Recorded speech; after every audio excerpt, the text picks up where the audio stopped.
சித்ராஜலட்சுமி cooking சேனலில் இன்றைக்கி பூண்டு குழம்பு தான். அதுவும் எங்கள் ஊர் மதுரை ஸ்டைலில் பூண்டு குழம்பு எப்படி வைக்கிறதுன்னு பார்ப்போம். பூண்டு அதிகமாகவும் சின்ன வெங்காயம் கொஞ்சம் கம்மியாகவும் எடுத்துக்கோங்க. ஒரு முருங்கைக்காயை நறுக்கி இப்படி கட் பண்ணி எடுத்து வச்சுருக்கேன். ஒரு பச்சை மிளகாய் கீறி வச்சுருக்கேன். இப்போ நம்ம பூண்டு குழம்பு எப்படி வைக்கலான்னு பார்க்கலாம். அதுவும் எங்கள் ஊர் மதுரை ஸ்டைலில் வாங்க வீடியோக்குள்ளே போய் பார்த்துடலாம். ஸ்டவ் மேலே ஒரு நான்ஸ்டிக் கடாய் வச்சுருக்கேன். ஸ்டவ்வை ஆன் பண்ணிக்கிறேன். கடாய் நல்லா சூடாகி வரட்டும். இப்போ கடாய் நல்லா சூடாயிருச்சு. ஒரு 3 ஸ்பூனு ஆயில் சேர்த்துக்கிறேன். இப்போ ஆயில் நல்லா சூடானதுக்கப்புறம் 1/4 ஸ்பூன் வெந்தயம், 1/2 ஸ்பூனு கடுகு பொரியணும். பொரிஞ்சு வரட்டும்.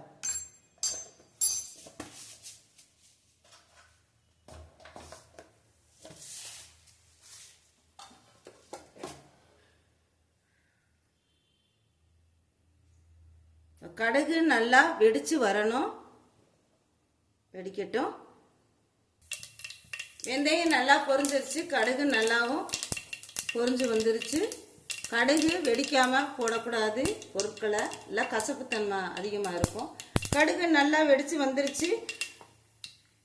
பூண்டு சீக்கிரமாக வெந்துடும். முருங்கைக்காய் வேகாது. அதனால் ஃபஸ்ட்டே முருங்கைக்காய் போட்டு வதக்கிடலாம்.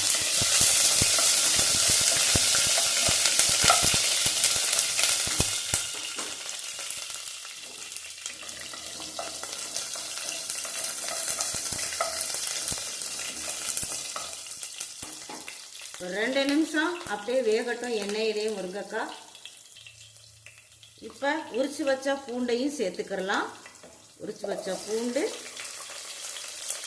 உரிச்சு வச்ச சின்ன வெங்காயம் இதையும் சேர்த்துக்கலாம். ஒரு பச்சை மிளகாய் கீரல் போட்டிருக்கேன். இதையும் சேர்த்துக்கிறலாம். சேர்த்துட்டு எல்லாமே ஒன்றா சேர்த்து வதக்கி வச்சிடலாம்.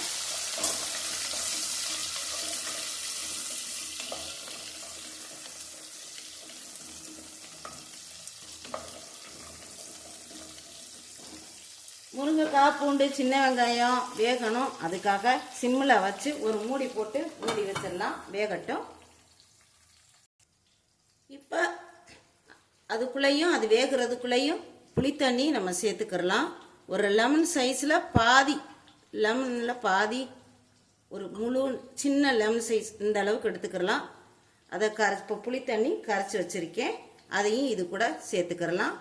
ஒரு பாத்திரத்தில் புளித்தண்ணி கரைச்சி வச்ச புளியை சேர்த்துக்கலாம்.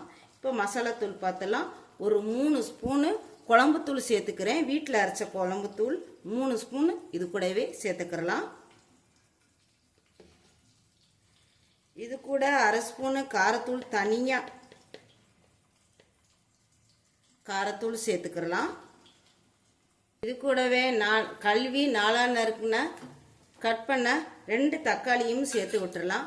2 தக்காளியும் சேர்த்து விட்டுட்டு கையாலேயே நம்ம கரைச்சி விட்டுறலாம். எங்கள் ஊர் மதுரை ஸ்டைலில் கையால் தான் கரைப்போம். கையாலேயே கரைச்சி விட்டுறலாம். இப்போ எங்கள் ஊர் ஸ்டைலில் பூண்டு குழம்பு இப்போ 2 சில்லு, எங்கள் ஊர் சைடில் மதுரை ஸ்டைலில் 2 சில்லுன்னு தான் சொல்லுவோம். அந்த 2 சில்லு தேங்காயை அரைச்சிருக்கேன். மிக்சிலேயே அரைச்ச இந்த விழுதுகளையும் இது கூட சேர்த்துக்கிறலாம். இது கூட கொஞ்சமாக தண்ணி சேர்த்து தேவையான தண்ணிகளையும் சேர்த்துட்டு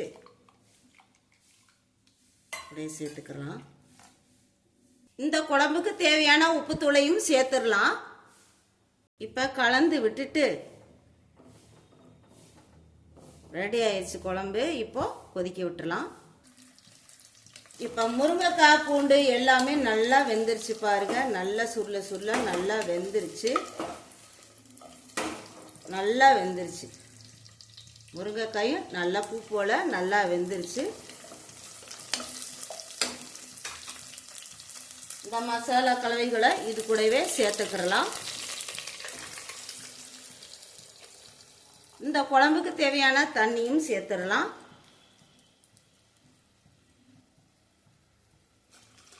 தண்ணியும் சேர்த்து விட்டுட்டு உங்களுக்கு தண்ணி எவ்வளோ குழம்புக்கு தேவையான தண்ணியும் சேர்த்துருங்க. இந்த அளவுக்கு இருந்தால் போதும். இப்போ உப்பு காரம் பார்த்துடலாம்.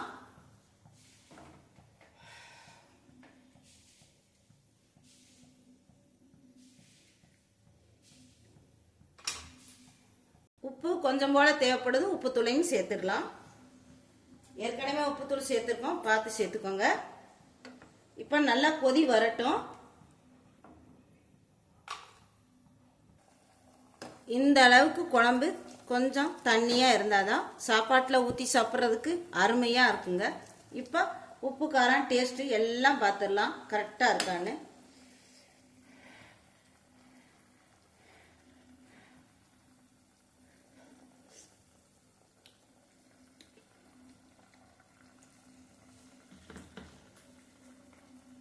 பக்கா டேஸ்ட்டில் இருக்குங்க இந்த பூண்டு குழம்பு. எங்கள் ஊர் மதுரை ஸ்டைலில் பூண்டு குழம்பு அருமையான உப்பு காரம் பிடிச்சி செம்ம டக்கராக இருக்குங்க.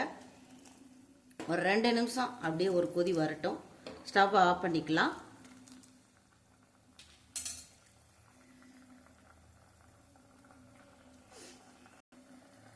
எங்கள் ஊர் மதுரை ஸ்டைலில் பூண்டு புளிக்குழம்பு ரெடி ஆயிடுச்சு. பக்கா டேஸ்ட்டில் இருக்குங்க. சாப்பாட்டில் ஊற்றி சாப்பிட்றதுக்கு அருமையான டேஸ்ட்டில் இருக்குங்க. இப்போ குழம்பு ரெடி ஆயிடுச்சு. இப்போ ஸ்டவ் ஆஃப் பண்ணிக்கலாம். சுவையான மதுரை ஸ்டைலில் பூண்டு குழம்பு ஒரு அருமையாக ரெடி ஆயிடுச்சுங்க. பாருங்கள், பக்கா ஒரு டேஸ்ட்டில் இருக்கும் பூண்டு குழம்பு. எங்கள் ஊர் மதுரை ஸ்டைலில் பூண்டு குழம்பு ரெடி ஆயிடுச்சு. சாப்பாட்டில் ஊற்றி சாப்பிட்றதுக்கு அருமையாக இருக்கும். இட்லிக்கு கூட தொட்டு சாப்பிட்றதுக்கு பக்கா ஒரு டேஸ்ட்டில் இருக்குங்க அந்த பூண்டு புளிக்குழம்பு. மதுரை ஸ்டைலில் பூண்டு குழம்பு ரெடி ஆயிடுச்சு. இந்த சித்தராஜலட்சுமிக்கு சப்ஸ்கிரைப் பண்ணுங்க, சப்போர்ட் பண்ணுங்க, லைக் பண்ணுங்க, ஷேர் பண்ணுங்க, கமெண்ட்ஸ் பண்ணுங்க. நான் கடந்து வந்த பாதிக்கு ப்ளீஸ் சித்தராஜலட்சுமிக்கு சப்போர்ட்.